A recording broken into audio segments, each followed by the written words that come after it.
As far as we know right now, Daniel Bryan is not going to AEW. However, he is a free agent, and when he does decide on his future, you would have to be mad as a hatter to not want him in your company. I mean, not only is he a bona fide main eventer, but he is one of those wrestlers that when you hear Daniel Bryan's going here, you take the remote controller, you pay a lot of money, because you want to see what he's going to do. If he were to go to All Elite Wrestling though, I think it should be quite soon, because here's how Daniel Bryan should indeed debut in AEW. We're about to do some fantasy booking. You're already mad in the comments.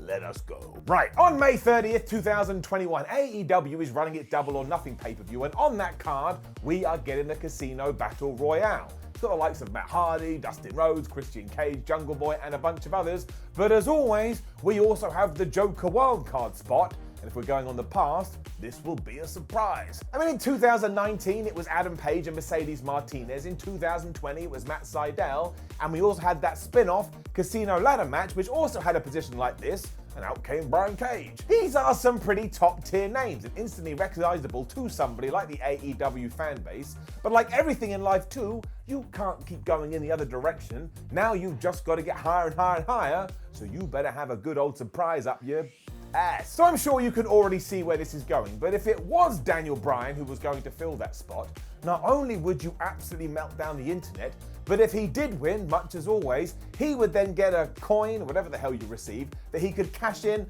for a World Championship match, and all of a sudden, you know the deal, you are getting excited all down in your tum-tum. Now you may be thinking a couple of things. Simon, you're crazy, why wouldn't they advertise his arrival to begin with? And that's a very good point, but you're also probably saying this is too much too soon. But that, my friends, is the whole point. For starters, let's just say that the last two people in this Battle Royal are Bryan and Jungle Boy.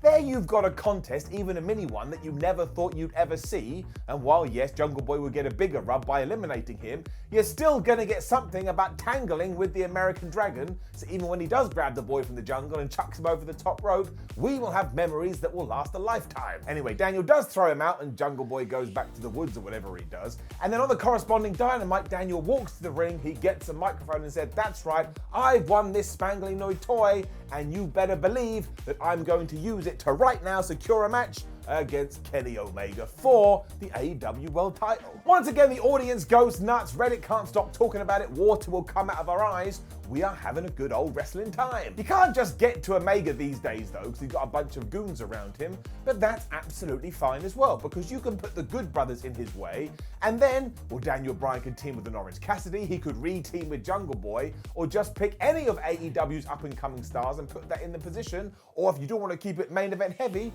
go out there and get somebody like Jon Moxley, because then once again, you're tying into this rhetoric of, oh, it's Daniel Bryan and Dean Ambrose, don't pretend you wouldn't do it. Doesn't really matter, because Bryan and his chosen partner would take out Gallows and Anderson, and then you have to move into the Young Bucks. Now, we've already proven in the past that either Matt or Nick Jackson will have the very occasional singles match on a Dynamite, so that's what you can do here.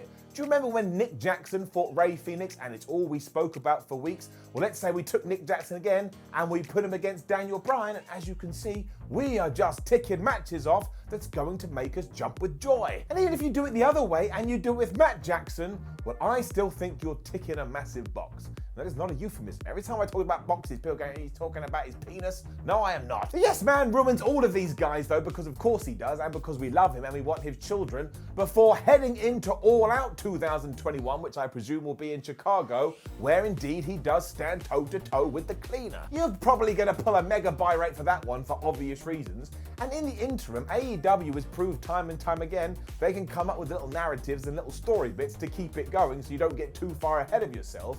But the real kicker is when we get to this event and we do Omega versus Daniel Bryan.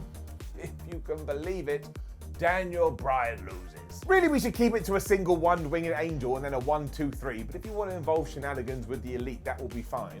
But at the end of the day, it has to be Kenny Omega winning and Daniel Bryan losing because he got hit by a maneuver that is named after a Final Fantasy theme song. So then Kenny keeps the belt and keeps reminding us that only one person is kicked out of his finishing move, that being Kota Ibushi, because as we move into 2020, when the world opens up again, you do that much Kenny versus Kota, probably do it in Madison Square Garden, and once again, we just keep heading down this awesome path. Now you're probably asking yourself, well, Simon, what the hell does Daniel Bryan do next? Well, it's nice and simple. He leaves AEW. That's right, he has a 4-month run and then he goes through his own door, much like you would have done back in the days with the territories. And the reason for that is because he's off to fight elsewhere. Maybe it's Impact Wrestling, maybe it's Ring of Honor, maybe it's CMML, maybe it's AAA, maybe it's New Japan. But Bryan has always gone on about the fact that if he ever were to leave WWE, he doesn't just want to go to one promotion and fight all their guys. He wants to go there, he wants to go here, he wants to go up, he wants to go down. Anywhere that will book him, he wants to have the opportunity to take it. So let's do that. Let's make him an end-of-level boss who does go on these pilgrimages and gives us matches that we've always wanted to see. It means you can do Bryan versus Andrade, it means you can do Bryan versus Jacob Fatu, it means you can do Bryan versus Moose, it means you're going to do Bryan versus Okada, and because of the world we live in, it's never going to be hard to see any of these because they will be streamed around the universe, and sure, when the time is right, Tony Khan can call him up, and back he comes to AEW. The point of all of this, however, is to take advantage of the situation. Daniel Bryan isn't a guy you need to bring in and start building and telling people, oh my God, he's one of the best wrestlers in the world. We already know that. The majority of these companies are already well aware, so while it would be, once again, fantastic if he did sign for AEW, that's not as fun, and maybe even bigger than that, it's not that revolutionary. Because let's be honest, why bring him in and then wait and wait and wait before putting up against somebody like Kenny Omega? That's not what you want.